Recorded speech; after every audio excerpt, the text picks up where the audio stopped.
This is me riding the road through Alaska and Canada on my way to Argentina.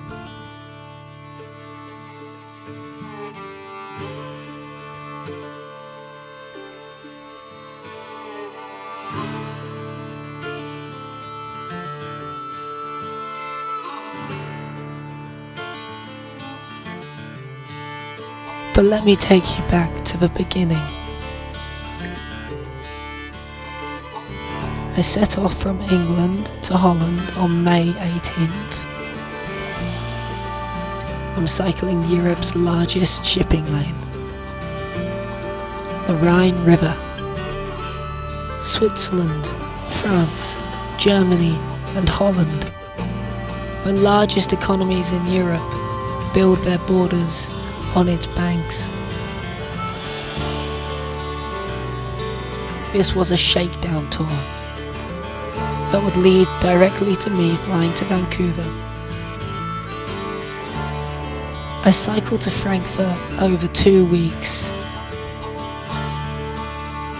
on just one of Europe's many bike paths, the Eurovelo 15. I've done this route 3 times, so it was familiar to me. I got rid of the baggage I didn't need. It was a good training exercise and great geography to do it. There she goes, the bike is going off to Vancouver.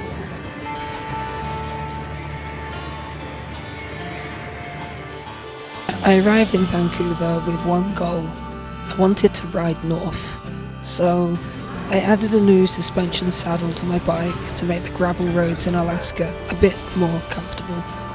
And off I went. I cycled north for 3 weeks, across Vancouver Island and BC's wild west coast. I hitchhiked the final 200 kilometers. And then there I was, in Hyder, Alaska. Hyder is Alaska's southernmost land border. It is a gateway to one of the world's most wild spaces. And most people I've talked to don't know it exists, but it's home to the best glacial road in the world. Technically, it's in BC, but you have to go through Alaska to get here. And in the excitement, on day 1 I crashed my drone. At a low tide I was able to retrieve it, but that meant waiting for the water to drain out of the canal, and it was 12 hours before the mudflats were visible. I managed to recover all of my footage, but then the drone blew up. I spent a week living in Hyder, waiting for a new drone to arrive. And when it did arrive, I went as far north as I would go. There's only one road you can take in Hyder. It goes through temperate rainforests, gold mines, and then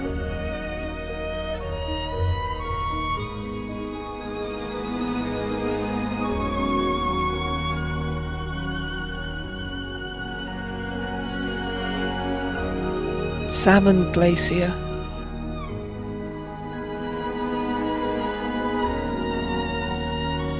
I wasn't in a hurry to leave, so I stayed there all day, and I camped there that night.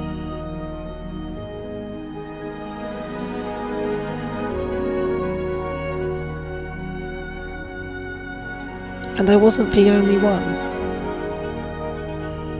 There were 8 of us camping on the mountain that night, from all around the world. This would have been a very different experience alone, and there'd be plenty of nights ahead where I would be. And I feel really lucky that we could share this together.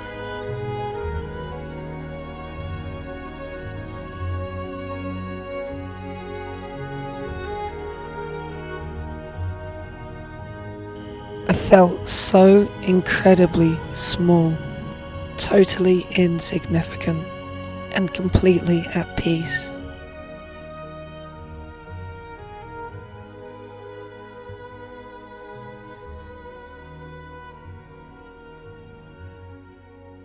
I ended my last night before cycling from Alaska to Argentina in great company.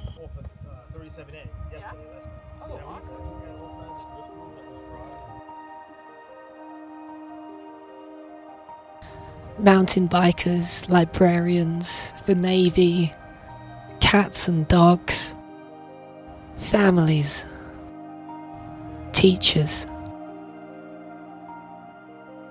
It's quite a change from where I was before this, and I love it.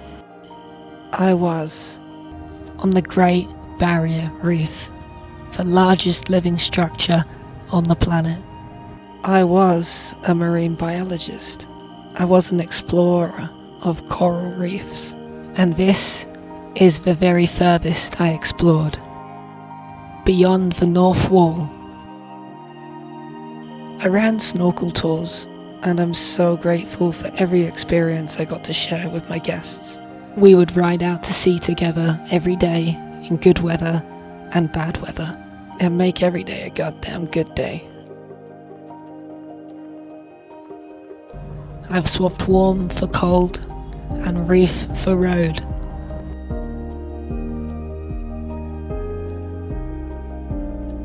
I'm not gonna bore you with a science lesson right now, because the truth is, the most important lesson that I learned working on the reef was storytelling.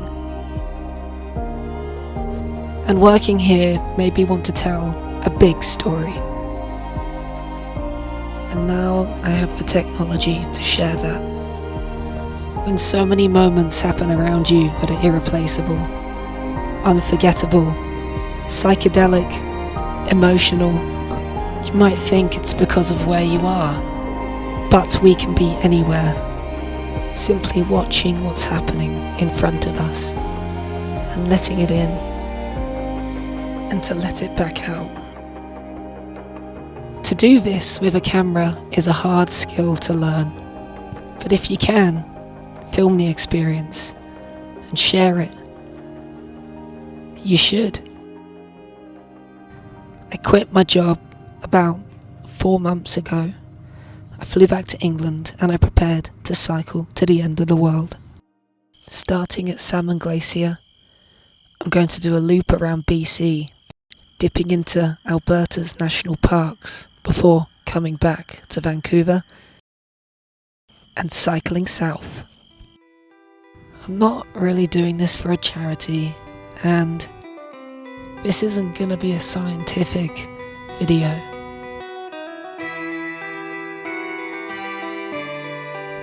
I'm just riding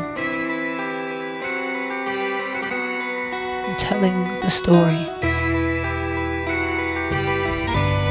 And that's all.